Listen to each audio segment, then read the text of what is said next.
Good day. My name is Dave Griffith, and I am the Executive Director and Head Coach at Episcopal Community Services.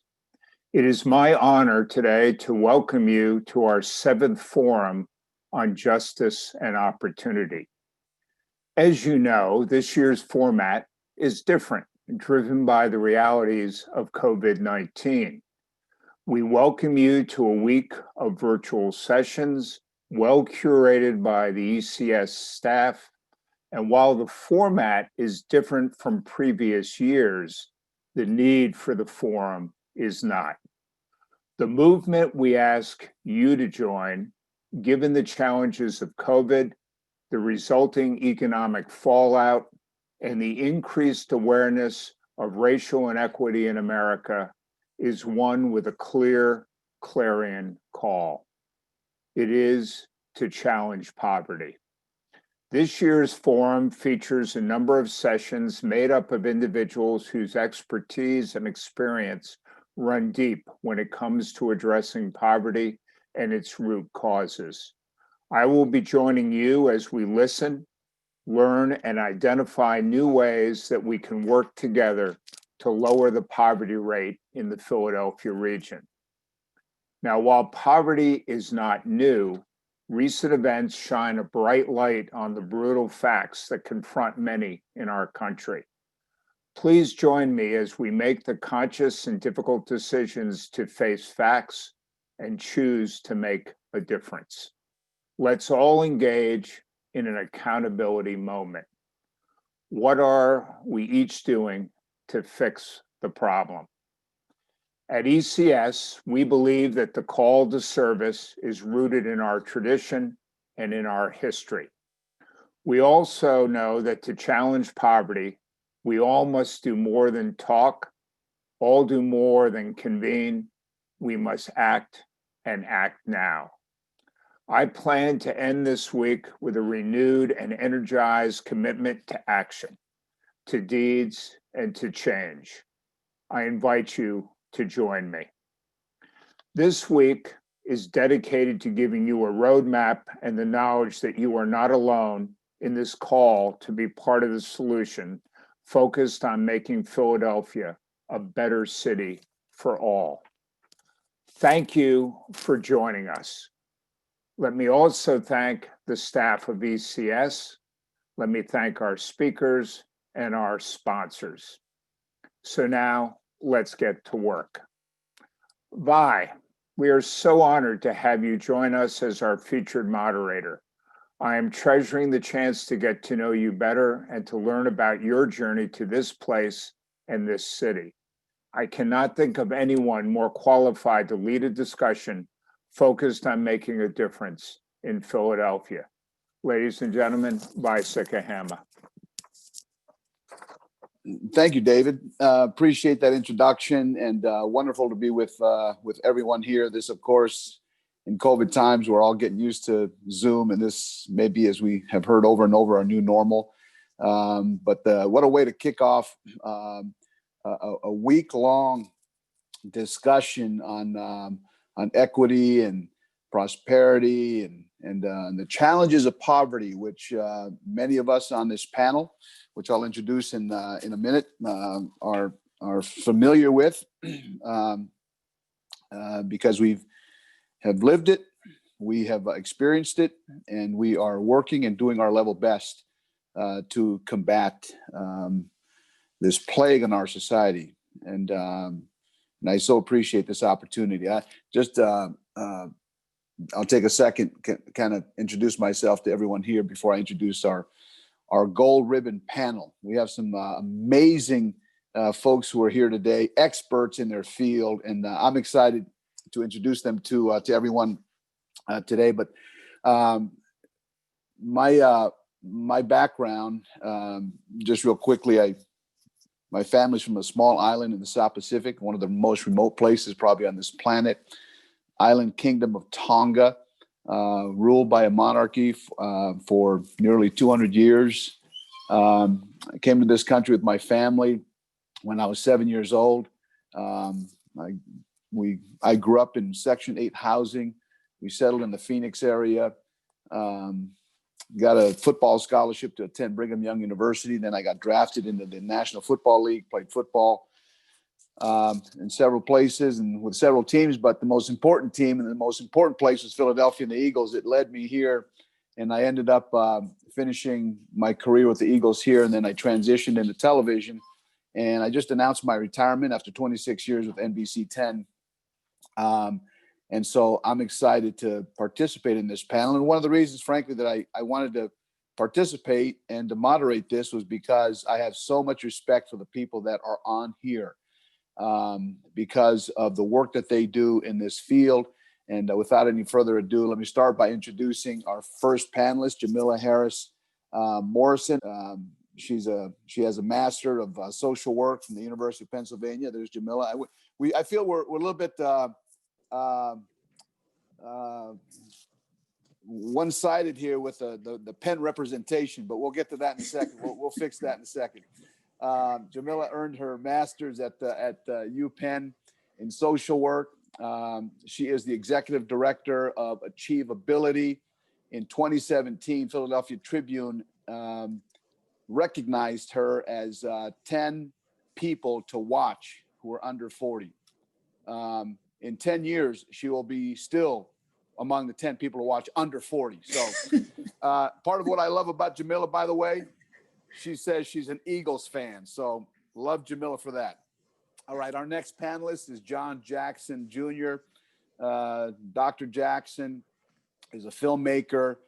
He's an urban anthropologist. He's the dean at the Annenberg School of Communication at the University of Pennsylvania. He's a former dean of the School of Social Policy and Practice and a special advisor to the provost on diversity at the University of Pennsylvania. Please welcome Dr. John Jackson. Omar Woodard is our next panelist. He is the executive director since 2016 of GreenLight Fund, Philadelphia. Just this morning, I saw, if you get a Philadelphia magazine, flip it to the magazine's 76 most influential Philadelphians. And he is among them. 76 people that they name in Philadelphia, the most influential people in Philadelphia. He's on that list, ladies and gentlemen. He's an expert in nonprofit board governance. He's a graduate of the University of George Washington University. He was a presidential fellow there. And when he was there, he was a student body president. Impressive resume. All right. Last but not least, please welcome Ms. Victoria Bennett. She is the Chief Inclusion and Advocacy Officer at Episcopal Community Services. She's got over 30 years of experience in human services commitment. She's an expert in working with women, children, youth, and marginalized communities in urban areas. So we welcome Ms. Victoria Bennett to the panel. Thank you very much. Everybody good? We're all ready to go? Fantastic. I want to structure our Q&A this way. By the way, we have just under an hour, and so we'll ask as I ask the questions that we follow one another. I'll ask two people at a time to respond, and then, by the way, this I want this to be a discussion. So if you feel inclined to jump in the conversation, please do, and we'll just let it. We'll let the conversation take us to where it needs to. I want to start with Omar and Jamila. ACHIEVEability and the GreenLight Fund are really are two sides of the same coin. Funding and direct service. Omar and Jamila, tell us,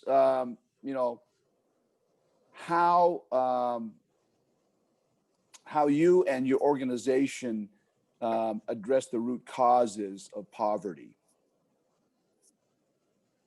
I can start. I can say that GreenLight Fund Philadelphia was not founded at the beginning, at its origin story, to address the root causes of poverty. It was created 15 years ago in Boston, and then 7 years ago in Philadelphia.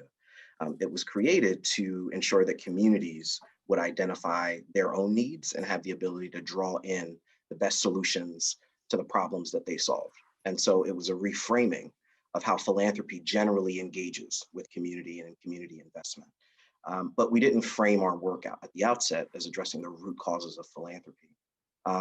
But we have learned that that orientation is necessary in order to, I think, accelerate the types of impacts that we want. So for GreenLight now, at least under my leadership over the last 4.5 years, we've been a little bit more focused on understanding what is the scale of the problem that exists, what percentage of the solution can we bring, and who are the other individuals, institutions, and sectors that need to come around to ensure the long-term sustainability of the solution, that it in fact comes, roots itself, and is successful over the long term.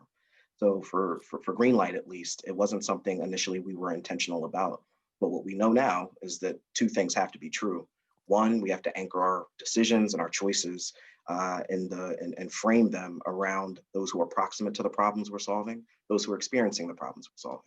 And the second thing we have to do for our orientation and our lens to do this work is to look at the problem at the scale of the problem.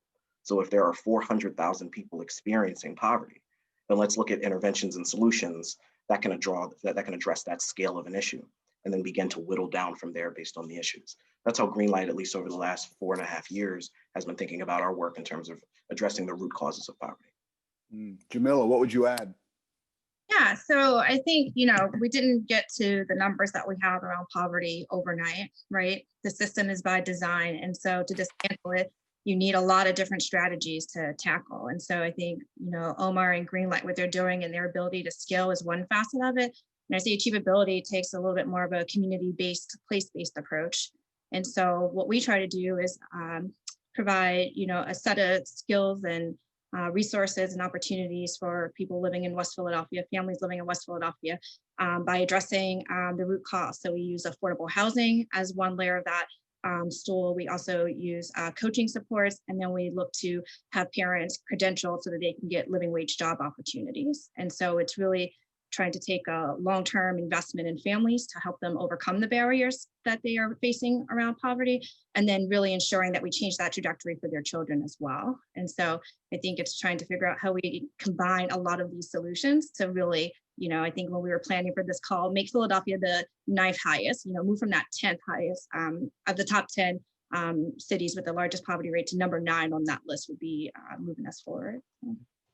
One of the things I wanted to add, something that caught my attention that Omar mentioned is, all of you folks here are highly educated, and but you all have, as we all do, especially folks in the Black community, whatever your education is, to me it is always balanced by the instruction that comes in your upbringing from the people around you, right? Mm-hmm. Whether it's in your home, your aunts and uncles, and the people that teach you things that just is important for your in your path. As Omar was mentioning something, and it just caught my attention because of something that my mother and father taught me as a child, about that some of these things, as he came and looked at the problems, that the solutions were there, inherently there. My mom used to tell me, look, embedded in your problems, son, are the solutions. Mm-hmm. Embedded in your problems are the solutions. And not everybody's going to just come in, sweep in and fix everything for you. Because the problems that you have, you likely will be able to solve it yourself if you look closely and analyze and be observant, of the world around you. So that really resonated with me, Omar. I appreciate that that you mentioned that, brought that perspective. John and Victoria. Oh, somebody want to say something? Did I? No. I want to move to John and Victoria, and then we'll keep going here. At the macro level of higher education and advocacy, what responses to poverty have been, in your view, the most effective? So maybe I'll start really quickly to say, first of all, I'm just so glad ECS is doing this and honored to be on a panel with these folks talking about something that's such a crucial issue. And in a way, part of, I guess, what I would say to start an answer to that question by is maybe pivoting off of something you just mentioned, like that there's a version of how we respond to crises, to concerns that are really just a function of what we're taught. And so there's a version, I think, of how we've been taught to stigmatize being poor that we have to unlearn. There's a reason why we're in an election cycle now. Of course, we can't escape the reality of that. And there's a reason why politicians, for instance, talk about the middle class as this all-encompassing category and don't really talk about poor people because we stigmatize. So I think one of the things we have to do is unlearn this ideology we've been taught that there's a category of poor people that deserve help and a category that doesn't deserve help, what you used to call the undeserving poor. That already begins to clog up the machinery of trying to create policy that can really address big macro structural problems. It also isn't to say that people don't take responsibility for their everyday actions. We know that they do, but that's not at the expense of thinking in a more systematic way about how we understand the perpetuation of inequality. So one of the things we used to do at SP2 when I was dean over there is try to get students, whether they were on the clinical track or on the macro track, to realize that you have to understand the impact you're having in ways that link clinical interpersonal engagements with these larger questions of policy and structural change. That's, I think, the key. And often people are forced into this, I think, a completely unhelpful challenge of imagining they have to create an either-or scenario, where they're either folks who believe we have to bootstrap folks and give them the tools they need. Tools are important, skill building is important, but not at the expense of really understanding the skills you have won't matter unless there are structural supports in place you can take advantage of. So I think it's trying to make sure the policies we put in place operate on both of those scales at the same time, right? Give folks the skills they need to develop, give them the human capital to develop, but also make sure there's a larger structural context within which they can take advantage with those skills of all society has to offer. And I think that's an important, delicate balance to walk well. Doctor, thank you. Victoria, how would you surmise what we just talked about here, and what would you add? Well, I think what I would add, first, I would like to also, thank and show my appreciation for being on the panel as well. And as an employee of ECS for almost 29, maybe 30 years, I tell people that I grew up here professionally and personally. And as an organization, we really just began, we're celebrating 150 years actually being in existence. And we did a reflection of, what we've been doing. And over the years, we've always, evolved to what the changing needs have been, particularly in Philadelphia. And we also know that, we've been on the front lines working with individuals and families. And we've done some, had beautiful, beautiful qualifying programs that were really vital to the support of individuals who were needing help, in terms of, emergency types of services. But as the world has changed and as things are evolving, I think one of the things that we definitely recognize that even though we've been doing the individual specific work, that we also understand now some of the root causes of the poverty that we are experiencing. And the root cause of that is systemic racism and economic injustices. So one of the things that we've decided that we want to do is to really begin to focus on that. We want to maintain our ability to address issues and address folks who are needing stability issues or prevention techniques, but we really feel like transformation is really what we need to be focusing on right now. And John, you mentioned how we really have to take a look at specifically the systemic issues, because we understand that individuals come to us with individual issues around with themselves and their community. But what we have decided to be committed around is systemic change. So some of the things that we've done, we said we want to maintain what we've been doing for 150 years, but we definitely want to increase that. We want to be more impactful. And one of the ways by being more impactful is to look at different strategies. We know now that we need different strategies in order for us to move forward. And when I thought about some of the macro policies that have been in place that, I guess we can point to and say that has been beneficial, I thought about things like around, housing stability, housing subsidies have helped people, who are poor.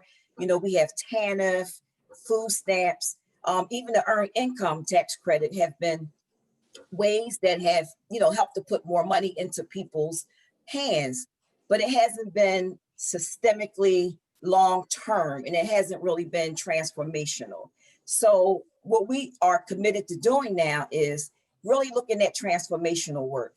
We want to not only just, and sometimes Dave, our CEO, will say, we want to get out of the maintenance game. We know that maintenance is important and stability is important, and people need that, but we really want to do long-term transformational work.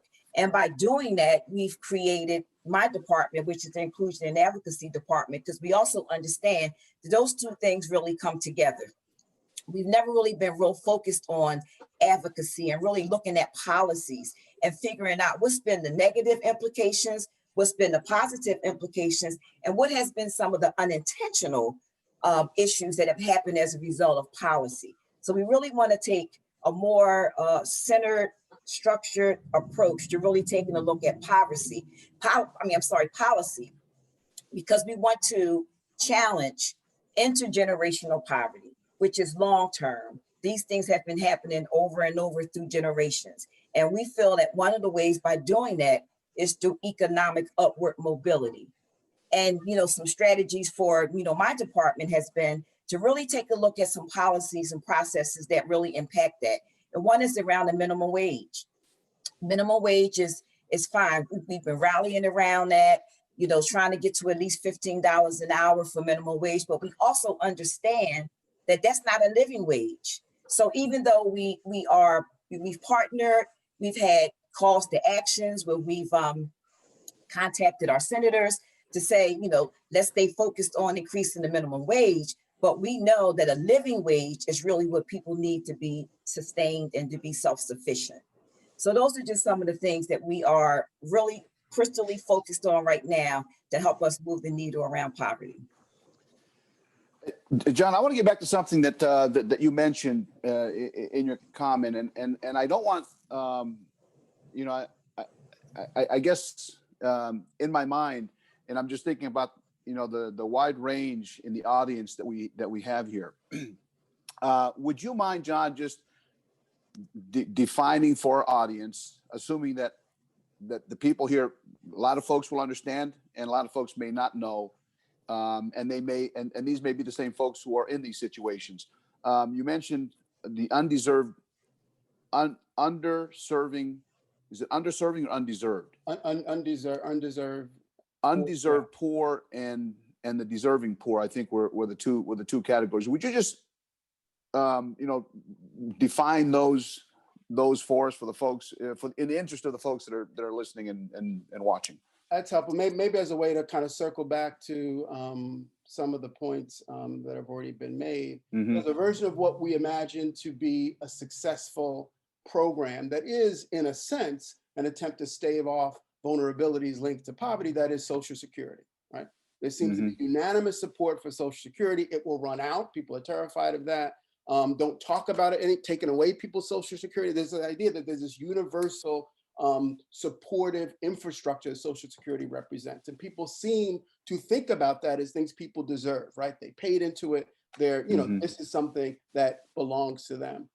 Think about, in contrast, the ways in which people talked about welfare, right? In the lead up to welfare reform, right? So welfare was a policy that was understood actually to be reproducing pathology, right?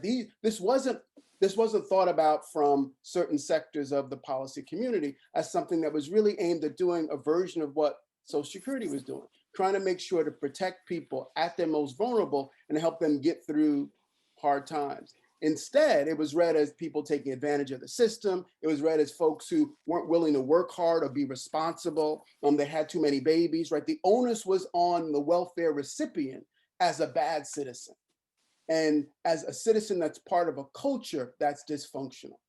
So that ideology helped to, and this was during the Clinton administration, helped to move along very quickly this critique of the welfare system and this transformation of the system, right? Pulling the rug out from under it. To me, those are kind of textbook examples of an understanding of social intervention that doesn't have stigma attached to it, which was Social Security.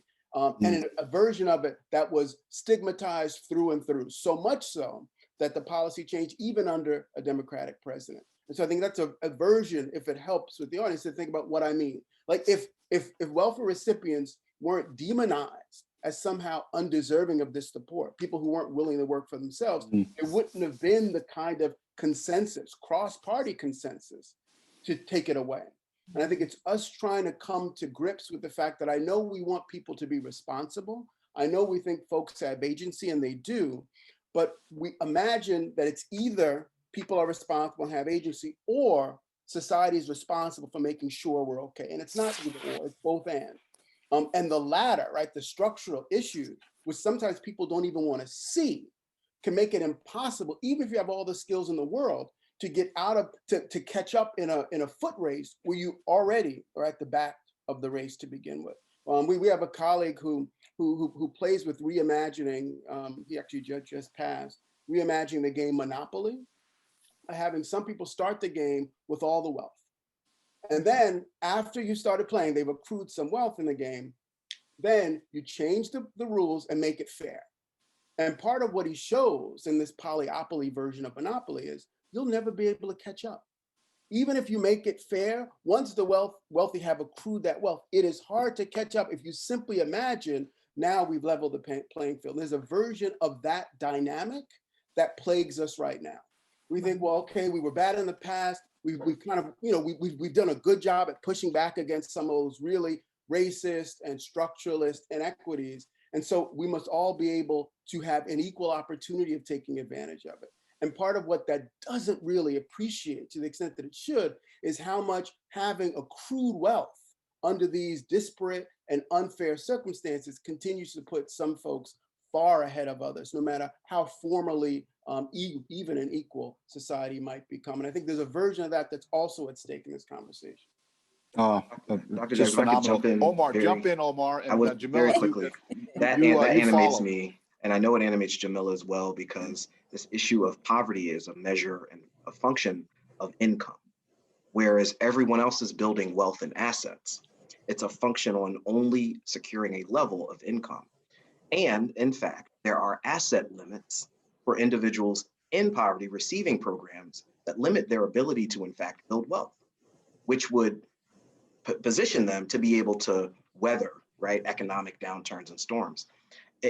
So to me, if we're thinking about calls of action later, my call to action is that poverty is not about income, it's about assets. We should be thinking about asset poverty, not income poverty. And we should be hoping to help individuals experiencing poverty to build wealth out of poverty, not just boosts in earnings. We should be thinking about helping them reduce debt, improving credit, where the whole area of things, right? In order for them and their families to be sufficient on their own. It doesn't have to be linked to home ownership, although that's good. It doesn't have to be linked to going to school, although that's crucial. But it has to be an idea of building wealth to get out of poverty, not simply income. Jamila. Yeah, I would say Omar took some of the words right out of my mouth. So I'll go for a different angle. I think the other piece that resonated with me there is, how do we begin to change that narrative, right? Because that narrative is really what's informing policy changes. And so if we believe that people of color do not deserve access to the same resources, that they do not belong in the jobs that we're in, if they don't belong in our neighborhoods and to be able to own a home, then how do you begin to really break down some of those systematic inequities that exist? And so for far too long, there have been very disparaging narratives out, about Black people, Black females in particular, Black single parent headed households. And so when you look at actually how our system economically runs, it's been run off of a caste system for generations, right? Where certain people are allowed to accrue wealth sort of unchecked without it being equally distributed throughout the entire country. And really thinking about ways that we work with people, that we're partnering, that we're collaborating. Someone who we're serving is not less than or less deserving because they may not be at the same stance in life that you're personally at. But how do we begin to build that empathy to walk in someone else's shoes and reimagine what it could be like if you were operating in the system that they're operating in, what the set of circumstances and the rules that seem to change with each policy administration. So I think one thing to take away from this is really starting to begin, how do we challenge media? How do we challenge elected officials to think about the narrative that we've been telling ourselves about poor people and what they do and don't deserve? And for funders, it's important to not just fund direct services, but to then help organizations that do direct services have a platform to communicate the benefits, right, to families, right? And it's not just, funding a program. It's about communicating the impacts, the benefits of the program to inform decision makers, right? Not just to raise more money off of it. So we need more funders to actually support organizations to tell the story of programmatic success. It's something that we haven't seen much of, but something I know a number of funders will probably have to do much more of in order for us to be more successful and flip that narrative. Well, I want to go ahead, Victoria. Just quickly, I wanted to say, this is why I think what we're doing with ECS convening this convening session is to really, really help to begin to get the word out. I think it is time for all of us who have our unique perspectives and expertise to really begin to come together. And like Jamila said, begin to really confront, some of these systems, confront the people who are making the decisions and, taking some, policy actions to really impact and make sure things that are changed in a significant way. So this is really great. I'll share with you something that that happened to me in the process. Each of you in your own paths and getting to college and making your way in life. You all must have shared some of the same experiences that I had in my own path, and some of my experience in my life. I've had to look back, and my parents being immigrants and uneducated. My father was a security guard. My mother was a seamstress, and I was the first one to get to college, and wasn't the first one to graduate because my younger siblings actually graduated before I did. But some of the mindset that that people who live paycheck to paycheck and hand to mouth. And I started to see and recognize in my own life what I was having to teach my parents so that we could break the cycle. So I had this experience. After I got to the NFL and then I got a television job, I was helping my parents as many of us do, and my mother was asking, had called me to ask for some money to go to a funeral or something, and I was kind of chiding her about constantly calling me every time somebody died. I said, Mom, I don't know if I can keep funding it. It seems like somebody's dying or there's a wedding or something that you're going to every week. And she says to me, well, what are you doing with all your money? I said, frankly, my wife and I are, we're trying to save money so that our kids can go to private school. And her response was, well, why do they need to go to private school? You did fine in public school. I said, you're right. They could go to public school, but at the kind of salary that I'm making, we could do better. We could do better. And in my mind, I'm thinking, I want to have a family system where, getting higher education is just the norm, right? And maybe in your families, maybe you guys were the first ones to get to college, and you were, seen as something as an oddity in your family. It was certainly that way in mine.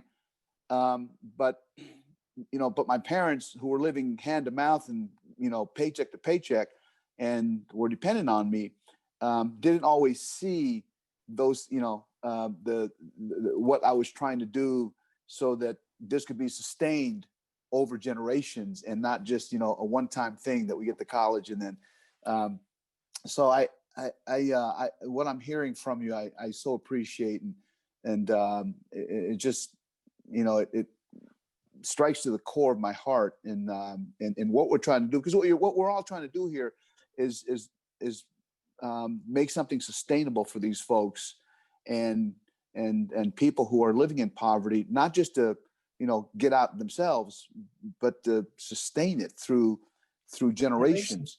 Yes. You want to add something to that, Victoria?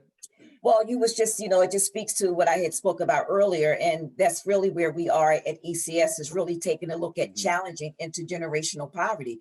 We know that, an individual may be able to be successful and quote unquote get out, but, that's really not enough. And, when you were speaking about your journey, I think about my personal journey as well. And I've often said this in our planning meetings, that it's okay for us to always maybe help one person or two people, but it's really about helping an entire generation. and that we see that, when there's no wealth growth or, folks don't have things, it trickles back down to their families. And that's one of the ways that we can really begin to measure, if we are being successful around poverty. How is it changing intergenerationally? Am I making more than what my mother was making when she was my age? And I should be also striving for, my daughter to be doing the same, and then my grandchildren as well, in order to have some real long-term transformation. So that really resonates with me.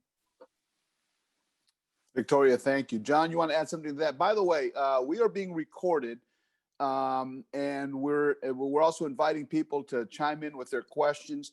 Abigail just sent me something, and Abigail, you have to resend it to me because I'm not sure where it went to. I just saw it pop up briefly, but we were invited. There we go. Somebody's asking this question. Let me see if I can. There we go. I can pull it up here. Hi, panelists. Could you please put yourself on video? Okay. All right. Here's the question. We know systemic racism and oppression are critical root causes of poverty. For those of us outside this type of work, can you offer perspective on how new or widely held this understanding is? Everybody get that? Yeah, very quickly, I can say that for anyone who's interested in learning more, I would encourage you to read the Kerner Commission report of 1968. Kerner was at the time, I believe, the governor of Ohio, and at the time, President Lyndon Johnson created a commission to understand the root cause of a lot of the riots that took place in the mid-60s. Right? And the Kerner Commission, a presidential commission, right, adopted the view that it was in fact anti-Black racism that was the cause, the root cause of the poverty being experienced in the communities that ended up creating uprisings at the time called riots. Right. So it was 50 years ago that the federal government identified the issues of systemic racism and oppression as the driver of violence in urban cities. Right. So this is not new, certainly.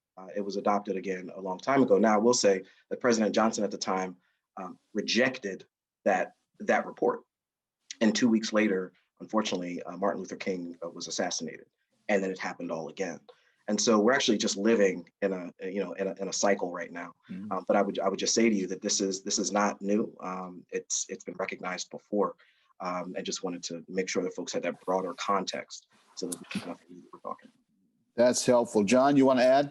I think I would just second that. I think what's new, or what we can imagine is emergent in the contemporary moment, is politicians and advocates getting more traction on the recognition more broadly that this is something that we can't just assume and brush to the side, but we're going to have to really engage it if we want truly transformational change. And just to quickly circle back to what you and Victoria were saying earlier, Vi, your point made me think of sort of fairly famous social scientist named Carol Stack, who actually talked about this interesting tension within Black communities in the US between the folks who, get an education, find a way to claw out of poor communities often, and are faced with this dilemma. And dilemma, she argues, and I think it's something she was talking about in the 70s and 80s. You see dynamics versions of it, I think, in the 21st century, of folks who are at a fork in the road, right? Either they can continue to push to try to accrue that wealth Omar was talking about,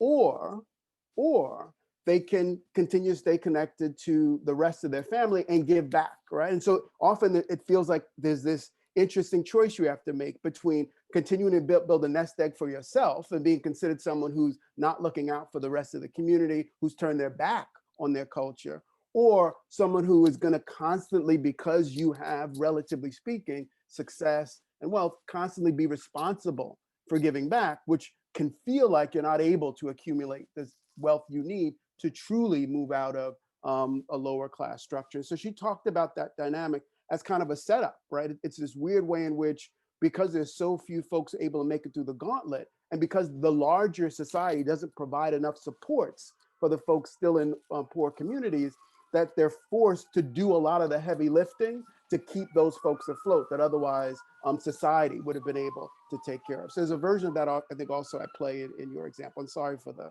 ambulance outside. No worries, John.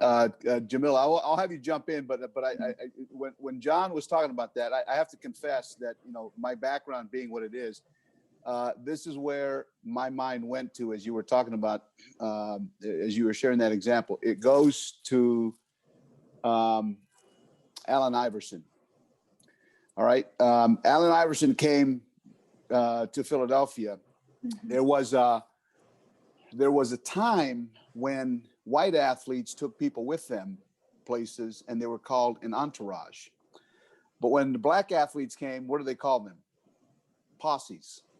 They call them posses. And one of the you know, and I was covering Allen at the time, and it was always intriguing to me because people would always say, you know, amongst the media, why does he have to have all these guys with him? Well, you know, he's left the hood.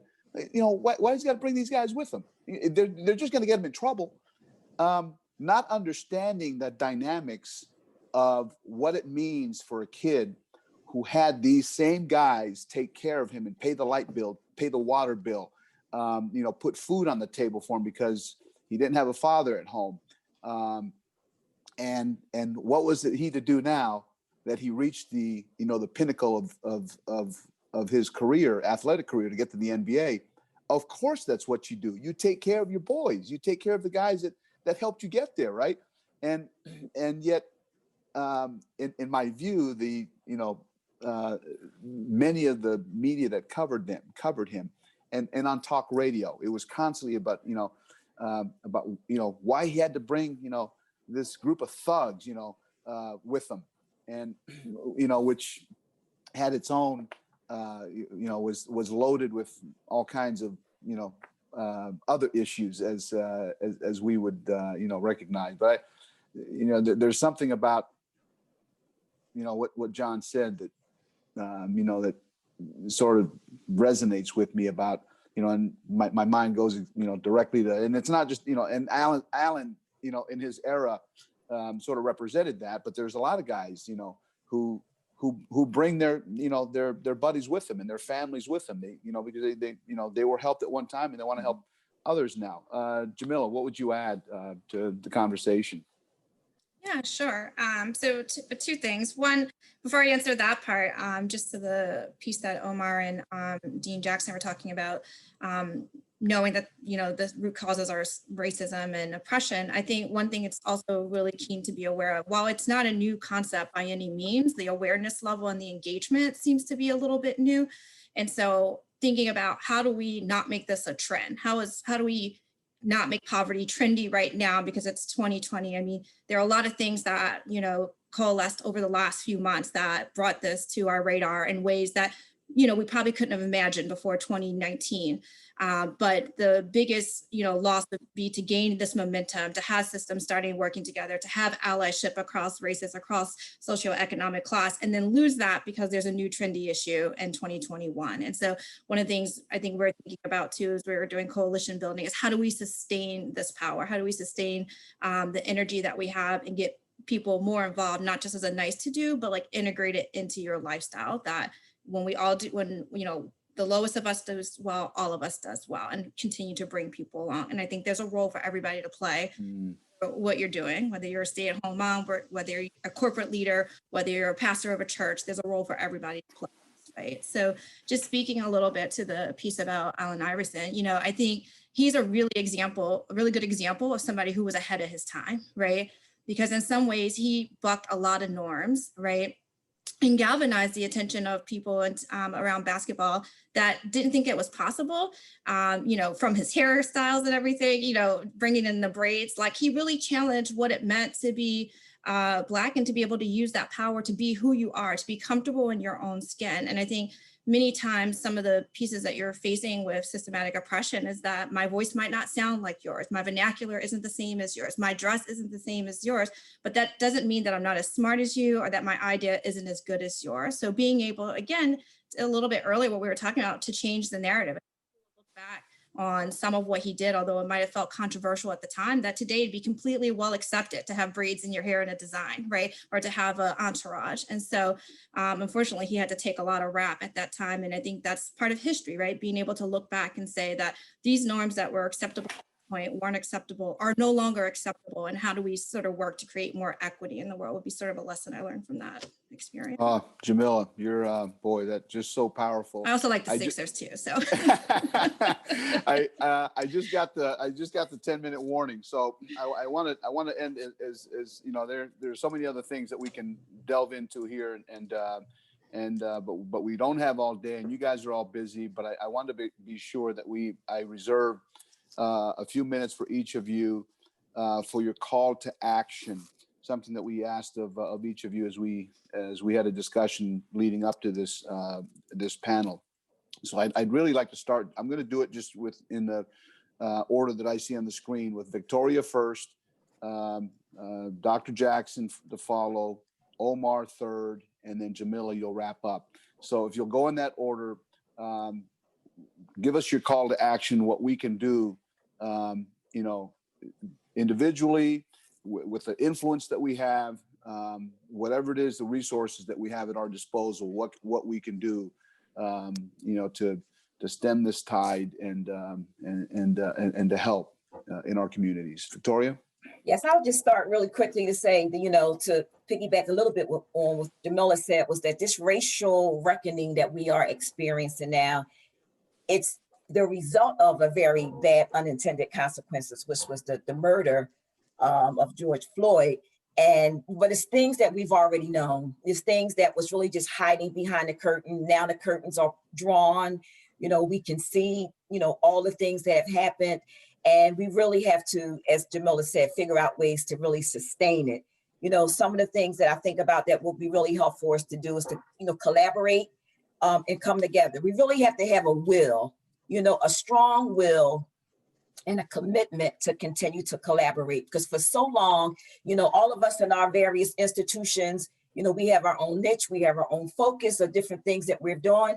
And it's just kind of, out there. It's not really coordinated. So I think this first approach is to come together and really begin to coordinate, figure out where we are, what we have, and how we can, coordinate a system so people can really benefit from it, because we all bring different, expertise to the table. So, coordinating targeted advocacy strategies around, policies that can really change, that are in alignment with anti-poverty initiatives is definitely one. Collaborate, have a shared vision and a shared power. Power is something that we didn't get a chance to talk about, but power is also a big piece that's in this scenario as well. So we can actually have the shared successes. So I guess what I would like to ask people to do is, one, to make sure you go to our advocacy corner and check out the advocacy corner that ECS has put together. There will be 3 actions that you can actually take. One is around making sure you definitely vote. 2 is to actually begin to tweet or take a call to action to our senators to tell them to not get distracted around this whole living wage, around the minimum wage, because we definitely need to start there as well. And also to begin to think about if you have a supplier diversity a program in your department or your institution, because what that will do is at least have minority, Black owned and disabled businesses in the lineup to be vendors. So we also want to make sure we're funneling ways to make sure people who are out here doing the work, small Black businesses, can really become, more engaged and can increase their economic mobility as well. Victoria, thank you. John? That's fantastic, Victoria. And I really should just say ditto and then cede the mic. But maybe I'll just reiterate a point that you made by framing it as an investment, I think, in approaching the issue of poverty holistically, right? So to get it right, to understand what it means to call something structural, I think means to recognize it's not simply economic, it's political, it's cultural, it's social, it's educational. Everything we do is implicated in this discussion of how we eliminate poverty. So for instance, it might feel trivial to imagine that embedded in the language, embedded in the talk, are some of the assumptions that reproduce discrimination and inequity, right? It's one thing to say people are poor people. It's another thing to say people experience poverty. And it might feel like a trivialization, but it's not. because I think there's something about how the language carries our assumptions and ideologies that we have to interrogate all the time. So for me, I think the addition I would add to Victoria's list is just saying whatever we imagine the end result to be to get there, we have to think holistically. And that's what it means to understand the structural implications of this stuff. We can't silo our discussion. We have to think about we didn't even talk about the religious implications, right? All of the stuff we know that defines us as a society, as a species, are wrapped up in this equation of how we might find a way to a finish line that might mean fewer people experience poverty in the systematic, intergenerational ways that have up to this point. So I think holism is another thing I would add. John, thank you. Omar. Come back to the issue of needing to look at poverty through the through the lens of assets rather than income. If you look at the issue of the number of Americans that can afford to go without a job for 3 months, enough with emergency savings to get them through, 67% of Americans cannot do that, which would be higher in a city like Philadelphia, given how our demographics are structured and our poverty rate is. And so this is an existential crisis for hundreds of thousands of families in our city. And if there's an inability on the income side to be able to wave a storm, there will be an inability to wave it for a much more holistic, to Dr. Jackson's point, people who are just above poverty, people who are on the precipice, who 3 months without a check, as we've seen happen during this year, can then dip into poverty. And so the idea that we need to build assets, the idea that not just those who are experiencing poverty, but those who could, we need to begin to focus on the holistic security of a family and their ability to weather disasters. What's the call to action there? If we're going to look at asset poverty instead of income poverty, I would absolutely ask all of your organizations, I would ask those of you who care about and advocate for politicians to begin to talk about this as well, that it's not just those who are poor, it's those who could be as well. And that's not 26% of our population in Philly, that would be 50% of our population. And we need to be thoughtful and serious about it. Wow. Omar, thank you. Jamila. I would also say ditto to everything that's was shared here. And the only pieces I would ask is continue to educate yourself. I think, the way that we got here is not just common knowledge, right? You have to go and find that. And so sometimes it can be hard or overwhelming to feel like you have power to change a solution if you don't really understand sort of how we got here. And so whether it's reading something like the 1619 Project, locally following the Broken Philly series, that's a coordination of various media publications, or even following the Enquirer's new series, The Future of Work. I think those are really good resources that can help you stay plugged in and tuned in to what's happening in your local region, what's happening in your neighborhood. And I would say continue to support organizations that are doing the work on the ground, particularly BIPOC organizations who, again, have been impacted through some of those systematic gaps in wealth and funding and philanthropy through the decades as well. And go and vote. If you haven't done it, make a plan. Last day to register is tomorrow for your mail-in ballot, so go and vote. Jamila, thank you very much. Victoria, Dr. Jackson, Omar, it's just been phenomenal for me to sit and learn at your feet, honestly. John mentioned something that we didn't even have the time to get into, but the role of faith and religion, by every measure in the African American community, it's greater in that community than in other ethnic groups. I think we all recognize that, we all know that, and the role that plays, and so it's just been a tremendous pleasure for me to get to know you folks. And, if it occurred to me that if it wasn't for COVID-19, we would be together and we would be having lunch afterwards or before this, and we would see each other. I hope that the day comes that we will be able to gather soon and get to know each other and be friends, but we can do it virtually at any rate. Dave Griffith, I'll turn it back to you. I know there are some other messages that were sent here. We had folks that were sending in questions, but we couldn't even get to it because we only have this much time. We needed more time.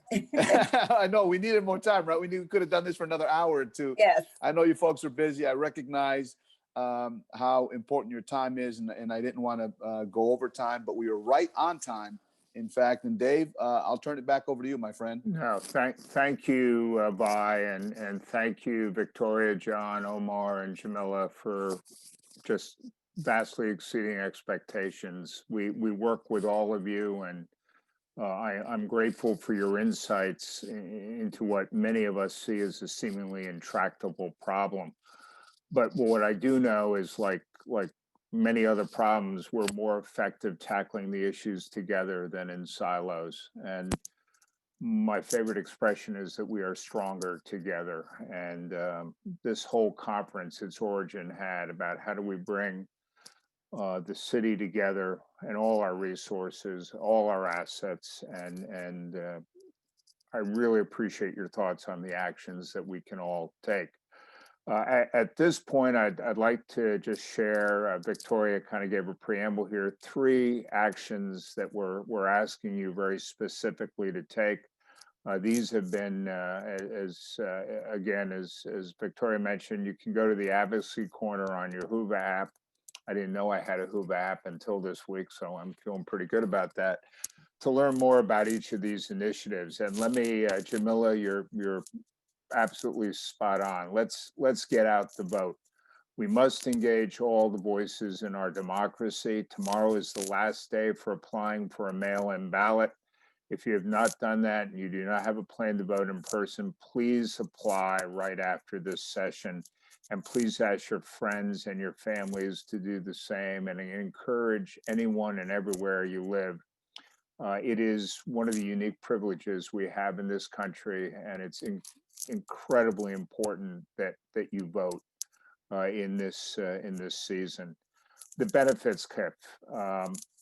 It's one of the most egregious systematic barriers that we have enacted to trap our neighbors in poverty. I really would encourage you to tune in on Thursday to learn more about the benefits cliff from Karen Skolhoff of the LEAP Fund. Is a very, very important truth to understand. As we talk about, Jamila and some of you mentioned, what is the truth of poverty? The problem is there's a lot of urban myths, and part of this conference is to really lay open the truth and the solutions. But on Thursday, the benefits cliff, I encourage you to check in and then follow the call to action.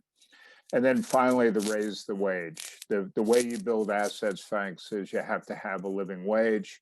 You have to have access to opportunity. And you know, it's interesting that we need to do everything we can to encourage a society where living wage is the norm, not the exception. And there's a lot of data and a lot of information that we'll share with you that says that is not driving the economy off a cliff. In fact, it's a way to bring 30 to 40% of our society into being real consumers. And we believe passionately that raise the wage is that way home. You're going to learn more about the culture of poverty from Kiva White tomorrow, starting at noon. Kiva is the only session that will be 90 minutes.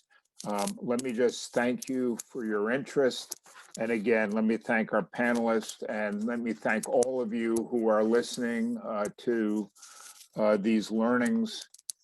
Again, we are stronger together, and you're going to hear that throughout the week, that poverty can be beaten. Poverty can be addressed, but it's going to require all of us. And I can't think of a more worthy cause for us to invest in. So again, thank you. Have a great day, and we will see you tomorrow with Kiva White.